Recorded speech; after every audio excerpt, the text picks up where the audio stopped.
Okay, students, you are all welcome in my class.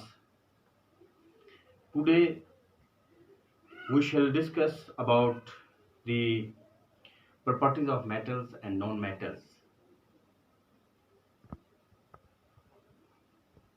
प्यारे बच्चों, आपको पता है कि दुनिया में जितने भी एलिमेंट्स हैं वो तीन हिस्सों में तकसीम किए गए हैं, that is metal, non metal and मेटलाइट्स। Metal और नॉन मेटल की जो प्रॉपर्टीज हैं, जो खासियत हैं, वो अलग हैं। और मेटलाइट्स वो हुए कि जिसके अंदर मेटल और नॉन मेटल्स दोनों की प्रॉपर्टीज पाई जाए। इसके लिए बच्चों मैंने आपके लिए classification of elements on earth एक छोटा सा एक ये स्टिकर बनाया है, या आप नोट कर सकते हैं। Classification of elements on earth, that is metals, non-metals and metallites. Metals are generally found in solid state except mercury, and non-metals are found in liquid and gaseous states, that is oxygen, nitrogen, chlorine are in gaseous states, bromine in liquid state, and the third one is metalloids, that is have properties of both metals and non-metals. An example of metalloids is arsenic. So this is the classification of elements on earth, and today we are going to properties of metals and non-metals. And for this I have some more stickers for you to write and see the correct spellings of all these properties and note down on your notebooks. First of all, dear students, I shall discuss about the property malleability. Malleability. This is the properties of metals. Malleability. Malleability property उस property को कहा जाता है कि जिसमें हम metals को hammers के साथ, हथौड़े के साथ बीट करके उसको हम पतली शीट में कन्वर्ट करते हैं, दैट इज मैलिएबिलिटी। और ये प्रॉपर्टी जो है मेटल्स के अंदर पाई जाती है और नॉन मेटल्स के अंदर ये प्रॉपर्टी नहीं पाई जाती है। Property of metals and non-metals that we are discussing is malleability. देखिए हमारे पास एक नॉन मेटल है कोल। अगर इसको हम बीट करेंगे हैमर्स के साथ तो ये ब्रेक हो जाएगा। दैट मीन्स कि इसके अंदर मैलिएबिलिटी की प्रॉपर्टीज नहीं है, इट विल ब्रेक। आप देखिए ज़रा, इसको मैं हैमर्स के साथ कर रहा हूँ, ये पीस में हो जाएगी और ये टुकड़े टुकड़े बन जाएगी। सिमिलरली अगर हम मेटल्स को बीट करेंगे हैमर्स के साथ तो it will be convert into thin sheet like structure, that is as you are seeing this a thin sheet. So this property is found only in metals, and that is metals are malleable and non-metals are non-malleable. ये उनके साथ हम thin sheets नहीं बना सकते हैं, चादर नहीं बना सकते हैं, लेकिन मेटल जितने भी हैं उनको हम बीट करके हैमर्स के साथ, हथौड़े के साथ, जैसे कि लोहार की दुकान पे हम देखते हैं कि उससे हम अलग अलग डिज़ाइन के औजार बनाते हैं, तो वो मेटल्स के अंदर एक खासियत है, नॉन मेटल्स के अंदर वो खासियत नहीं है। तो ये एक पहली प्रॉपर्टी थी, कौन सी? मैलिएबिलिटी। इसी तरीके से स्टूडेंट्स हम देखेंगे कि दूसरी प्रॉपर्टी जो है वो है ductility. The second one property is ductility.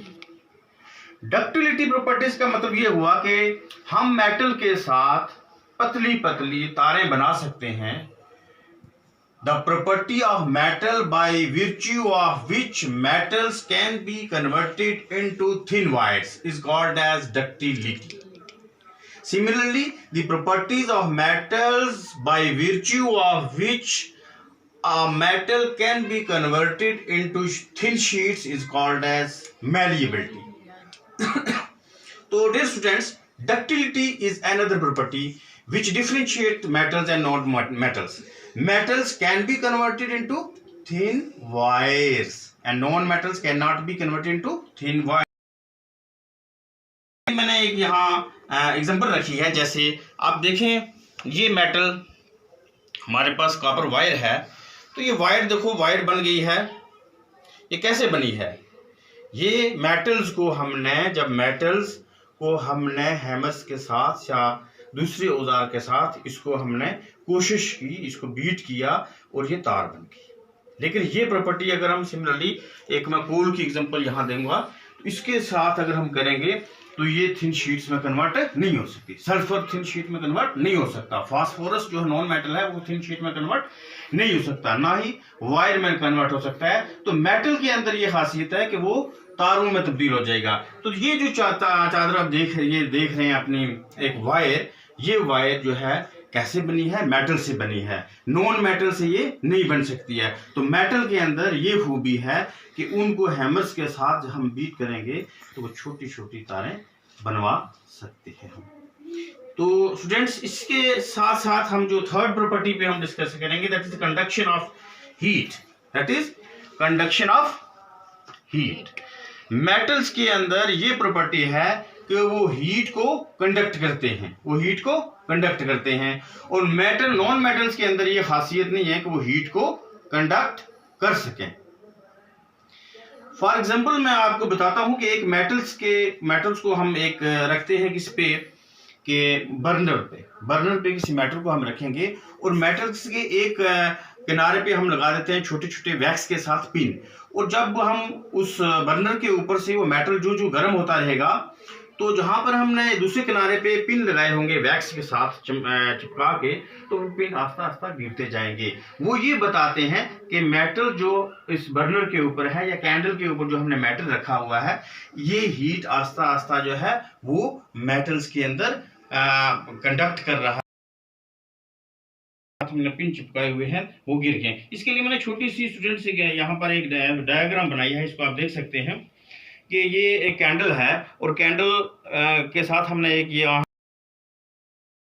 Metal को जो है कैंडल के साथ यहाँ पर हीट जो है वो कन्वर्ट हो रही है आस्ता आस्ता। तो स्टेप बाय स्टेप देखेंगे, जब वैक्स के साथ ये 3 पिन जो चिपकाए हुए हैं हमने, ये पिन जो है वो आस्ता आस्ता नीचे गिर जाएंगे। तो जिससे पता चलता है कि मेटल जो है वो हीट कंडक्ट करते हैं और नॉन मेटल्स हीट कंडक्ट नहीं करते हैं। अब नॉन मेटल्स हीट कंडक्ट नहीं करते हैं, उसको हम कैसे जो है वो साबित करेंगे? फॉर एग्जांपल आप देखेंगे कि एक हमारे घर में एक फ्राई पिन होता है, फ्राई पैन जिसके अंदर हम चाय बनाते हैं। उसके देखिए आप, क्योंकि जो एरिया जिसके अंदर हम चाय दूध पत्ती डालते हैं, उसके अंदर जो है हम हीट कंडक्ट करने की खासियत होती है और वो हीट कंडक्ट करके हमारे लिए चाय तैयार करता है। लेकिन हैंडल के ऊपर हमने नॉन मेटल्स की कवरिंग लगाई होती है। वो नॉन मेटल्स की कवरिंग जो है हमें बताती है कि सारे का सारा फ्राई पैन जो है वो क्या हो गया, सारे का सारा फ्राई पैन जो है वो गर्म हो गया है, हीट उसने कंडक्ट की है। लेकिन जो हैंडल है उसके अंदर जो है फ्राई पैन का जो हैंडल है उसके अंदर हीट नहीं पहुंचती है। वो इसीलिए कि दिस शोज दैट कि जो बाकी का पोर्शन था वो मेटल था, उसके अंदर हीट कंडक्ट हो गई, और जो हैंडल था, हैंडल के ऊपर हमने नॉन मेटल की कवरिंग लगाई होती है जिसमें हीट नहीं आ सकती है। तो ये बताता है कि मेटल्स के अंदर हीट कंडक्ट करने की खासियत होती है, खूबी होती है, लेकिन नॉन मेटल्स के अंदर हीट कंडक्ट करने की खासियत नहीं होती है। स्टूडेंट्स, इसी तरीके से हम चलते हैं नंबर 5 पे कि लस्टर जो है ये भी एक कैरेक्टरिस्टिक है मेटल और नॉन मेटल के अंदर। लस्टर का मतलब होता है चमक। आप देखते हैं सिल्वर में चमक होती है, गोल्ड में जो है जिसमें हम ज्वेलरी बनाते हैं उसके अंदर चमक होती है, इसी तरीके से बहुत सारी दूसरी चीजों में चमक होती है, लेकिन जो नॉन मेटल होते हैं उनके अंदर चमक नहीं होती है, एक्सेप्शन केसेस के अलावा। अब मेटल नॉन मेटल की जो हम कैरेक्टरिस्टिक बयान कर रहे हैं यहाँ पे, उसमें कुछ एक्सेप्शन केसेस हैं जो कैरेक्टरिस्टिक से नॉन मेटल्स में कुछ पाई जाती हैं, लेकिन उनके बावजूद भी हम उसको नॉन मेटल के जुमरे में ही रखते हैं। कुछ कैरेक्टरिस्टिक जो है वो मेटल्स की नॉन मेटल्स में पाई जाती हैं, लेकिन उसके बावजूद भी हम उसी जुमरे में उसको रखते हैं। ये केसेस जो है वो एक्सेप्शन केसेस हैं, नॉट इन जर्नल। तो लस्टर है कि मेटल्स के अंदर क्या होती है, चमक होती है। मेटल के अंदर क्या होती है, चमक होती है। तो फॉर एग्जांपल आप देखते हैं सिल्वर, गोल्ड और एल्युमिनियम वगैरह इसमें चमक है। तो दूसरी तरफ से अगर हम कोल वगैरह या दूसरी कोई चीज़ रखेंगे तो उसके अंदर उतनी चमक नहीं होगी। तो ये भी मेटल और नॉन मेटल की एक डिफरेंशिएशन, एक प्रॉपर्टी है। इसी तरीके से स्टूडेंट अब हम कलर पे आते हैं। कलर, मेटल्स के कलर में जो है आप देखिए गोल्ड का कलर होता है, सिल्वर का कलर होता है, लेकिन जनरल तौर पर मेटल जो है वो ग्रे कलर होते हैं ज़्यादातर पर। गोल्ड का येलो कलर हो गया जैसे, तो इसी तरीके से सिल्वर का कलर हो गया। मां सिवाय 2 या 3 मेटल्स के अलावा बाकी जो जनरल मेटल्स हैं उनका कलर ज़्यादातर ग्रे होता है। और जो नॉन मेटल्स हैं, लस्टर्स, दे आर नॉन लस्टर्स, यानी उनके जो है चमक उनके अंदर वो नहीं होती है जो मेटल के अंदर होती है, but they are colourful,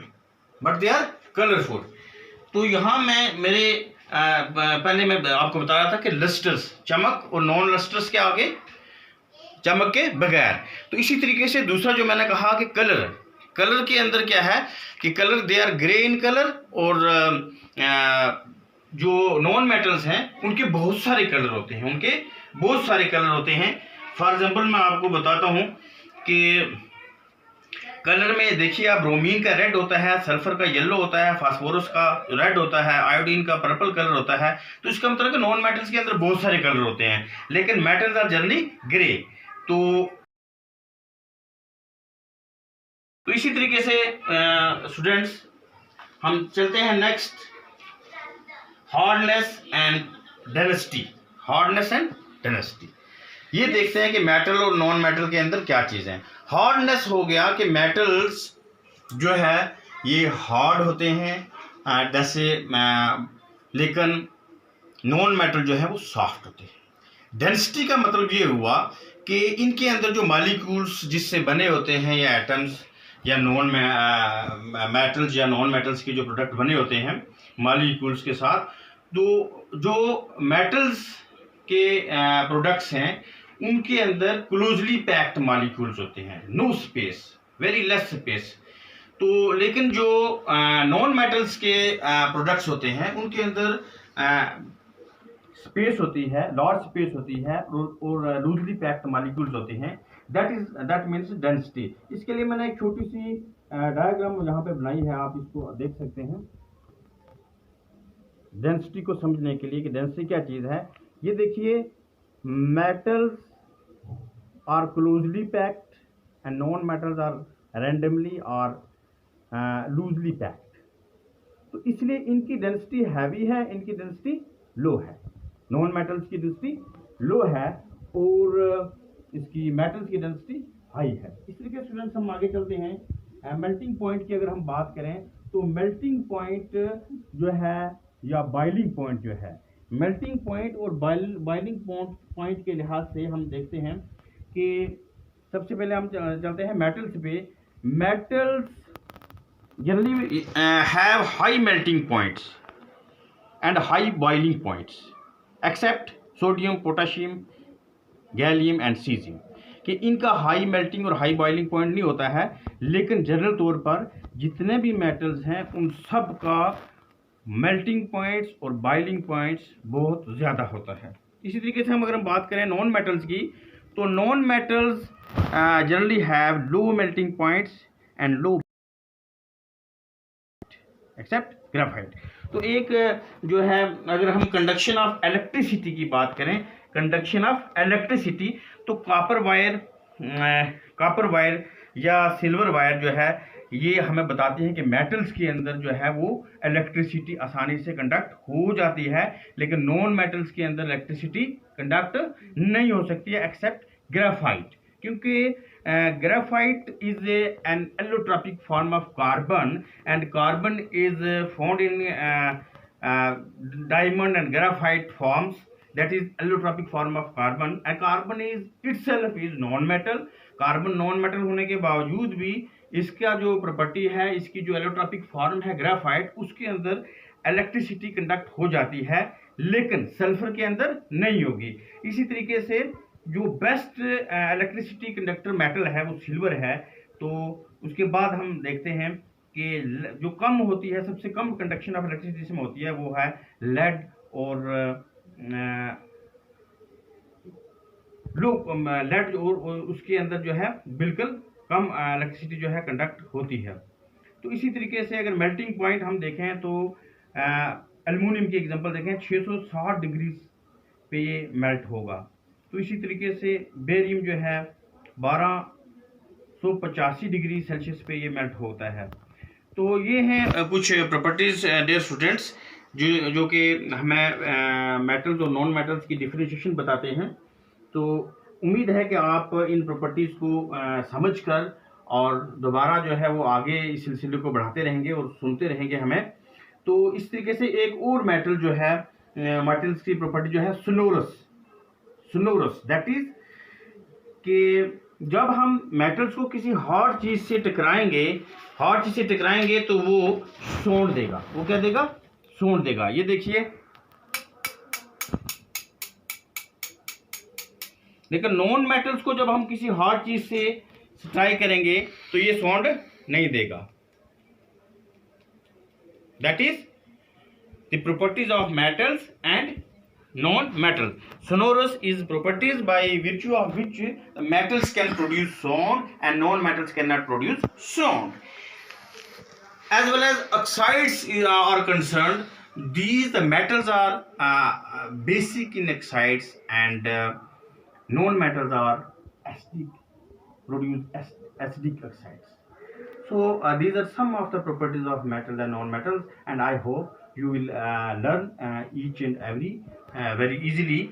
If any doubt, you can I shall once again repeat for you. Metals and non-metals are differentiated by some properties, that is malleable, ductility, electricity conduction, and conduction of heat, sonorous, color, that is appearance of the metals and non-metals, and similarly the oxides and state of existence. I have discussed everything here, and I hope you will learn something now. Thank you. With this, students, I want to close my today's topic. Thank you very much.